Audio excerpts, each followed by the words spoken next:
Hi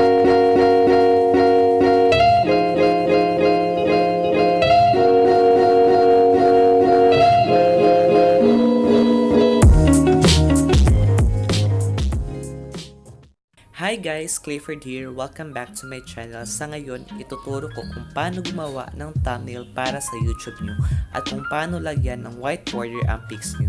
Stay tuned to find out how I do it.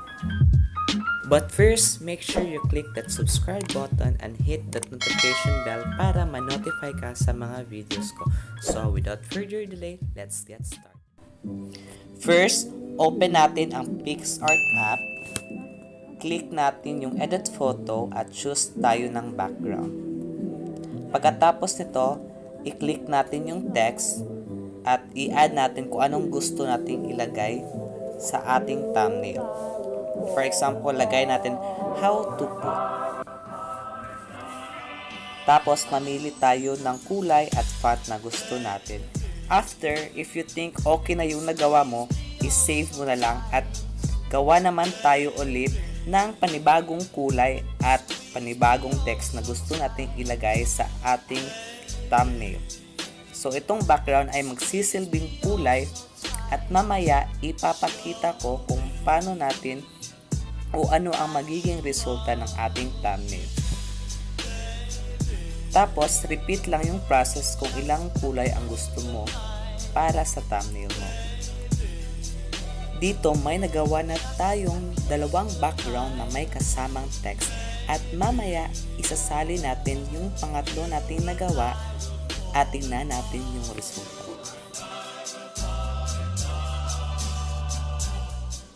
At ito na nga yung tatlong backgrounds at text na nagawa natin.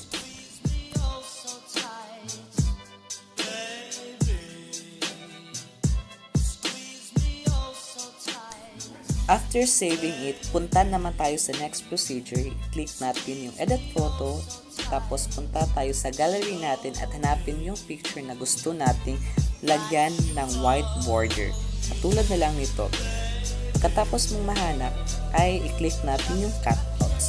Itong cutout ay ito ang nag-create ng sticker kung saan kung anong gusto mong subject ang siyang i-focus niya at gusto niyang kunin. After shading the subject na gusto mong kunin, i-check natin by zooming kung ano ang lumagpas sa subject na dapat nating i-erase. Katulad na lang nito.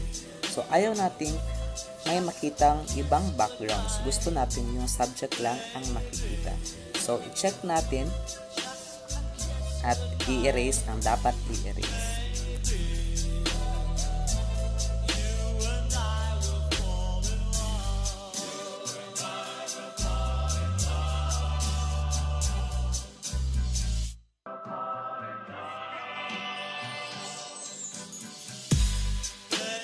Kapag satisfied ka na sa result, i-save mo na lang ang sticker mo. Now, it's time to create our thumbnail. Para sa thumbnail ito, punta tayo sa edit photo, choose tayo ng background, kung anong kulay na gusto natin. Let's say itong sky blue. Tapos, punta tayo sa tools at crop, select 16:9 ratio. Tapos, add photo. I-click natin yung add photo at yung mga nagawa natin na mga background with text. So, i-click natin yung tatlo and add.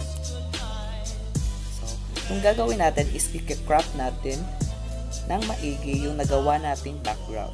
After cropping, i-align natin o kung saan natin gustong ipesto yung text. So, paisa-isa natin i-crop at i-align yung nagawa nating background na may kasaling text na ayon sa panlasa natin.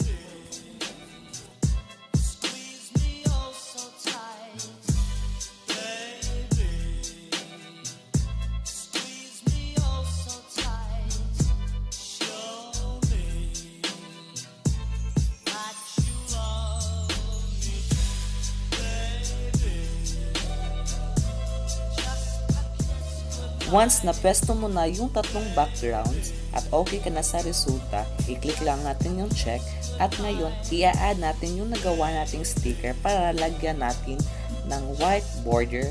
To do that, click add sticker tapos ang border. Tapos, pwede mo rin i-reduce at i-increase yung thickness ng border. Kung may mga pictures ka pa na gustong i-add, just repeat the process.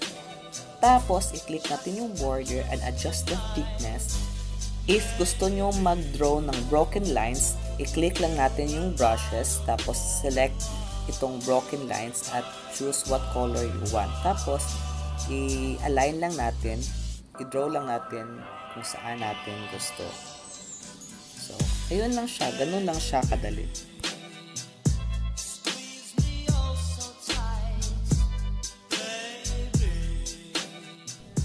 Once okay ka na, i-check mo lang yung check icon na nasa taas.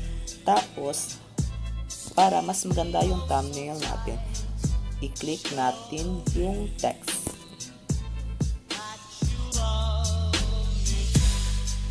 After clicking the text icon, pwede kayong maglagay ng mga emoji para naman mas lalong gumanda at lumitaw pa yung thumbnail nyo. Katulad na lang ito.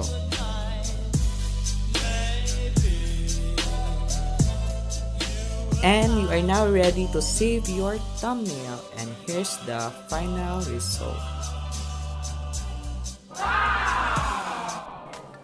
Easy, right? That's it for today. I hope you enjoyed this video. If you have some questions, comment down below. Don't forget to give this video a big thumbs up. Until next time. Bye-bye.